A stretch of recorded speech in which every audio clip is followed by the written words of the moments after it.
কবর বলতে বুঝায় মানুষ আমরা মনে করি আশেপাশে, বাড়ির আশেপাশে 3.5 হাত গর্ত করে যেখানে লাশ রাখা হয় সেখানে মনে করি কবর। নারে বাজান না, কবর বলতে বুঝায় মানুষের মৃত্যুর পর থেকে শুরু করে কিয়ামত পর্যন্ত জগৎটাকে বলা হয় কবরের জগৎ। সুতরাং বাবারা আমার, আমরা যারা আগুনে পুড়ে মারা যায়, যারা পানিতে ডুবে মারা যায়, যারা হাঙ্গর কুমিরে খেয়ে ফেলে, তাদের কবর কোথায়? ইয়া দ্বারা মুসলমান শুনে নেন, আমার আল্লাহ তোমাকে বানাইতে সময় লাগবে না, হুকুম দিলে হয়ে যাবা।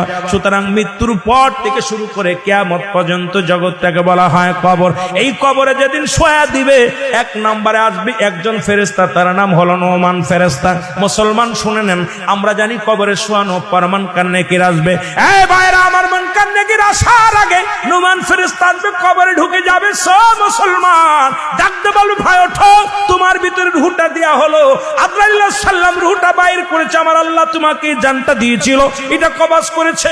এখন আমি তোমার দুজন কেরামন কাতিবিন, দুপাশে দুজন ফেরেশতা ছিল, তারা তোমার আমলনামাটা লিখে রাখছে, ভালো মন্দ সব লিখে রাখছে। এখন তোমার হিসাব হবে, 2টা কাগজ থাকবে নোমান ফেরেশতার হাতের মধ্যে, একটা হলো নেকির কাগজ, একটা হলো বদির কাগজ। এইবার হাতের মধ্যে দিবে, ভাইরে তুমি লেখো, এই তোমার আমলনামাটা লেখো। বলবে আমি লিখবো কেমনে, আমার কাছে তো কোনো কলম নাই। ডাকতে বলে, বান্দারে তোমার কলম হলো ডান হাতের শাহাদাত আঙ্গুল মোবারক, এই মুসলমান এই আঙ্গুলটার বড় দাম। এরে আমরা আহলে সুন্নাতুল জামাতের যারা মুসলমান আশিকেরা, শোনো, এই আঙ্গুলের মাথায় চুন জড়ায়ও না।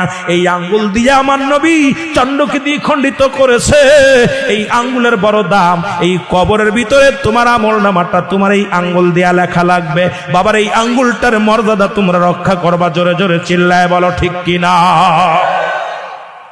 এবার ফেরেশতা ডাকতে, নোমান ফেরেশতা ডাকতে বলবে, এ বান্দা, এই ডান হাতের শাহাদাত আঙ্গুল মুবারক হলো তোমার কলম।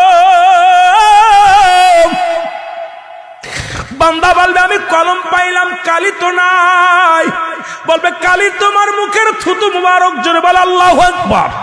এই মুখের থুতু মুবারক তোমার কালি। আমি আপনাদের 2টি পায়া ধরে বলে যাই, এই মুখ দিয়ে গাজায় টান দিস না, এই মুখ দিয়ে মদে টান দিস না, এই মুখ দিয়ে বিড়ি সিগারেট খাস না, এই মুখ দিয়ে কাউকে গালি দিস না। এই মুখটারে পবিত্র রাখ। মায়ের গর্ভে যখন ছিলাম, মায়ের নাভির সঙ্গে তোমার নাভিটা জুড়াইয়া দিছে, কারণ এই মুখ দিয়ে আমার নবীর দুরূদ পড়বা, এই মুখ দিয়ে কোরআন পড়বা, এই মুখ দিয়ে আল্লাহর জিকির করবা। এই মুখটা দিয়া কেমনে তুমি গাজার মধ্যে টান দাও, এই মুখটা দিয়ে কেমনে বিড়ির মধ্যে টান দাও, এই মুখ